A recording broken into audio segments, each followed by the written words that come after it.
laki ko, isa sa buhay ang bagong Pilipinas. Ano nga yung bagong Pilipinas? Bakla! Hindi mo pwedeng hindi mo pwedeng ihim-him, i-pledge-pledge.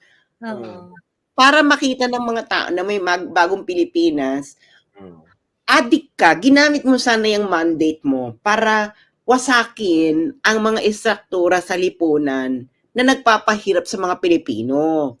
Ginawa mo sana is walang mabibinbing infrastructure project. Gusto ko matapos ang ganitong panahon. Kaya mo naman eh, kasi may ang ganda-ganda ng mandate mo eh. Wala kang nagawa.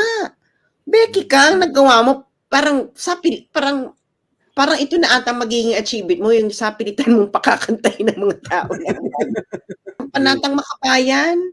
Pati ata yung mga anak nito nila Bongbong at Lisa, hindi ata kabisado yung lupang inairang sa Panatang Makabayan dahil hindi naman yan sa Pilipinas nagsilak eh.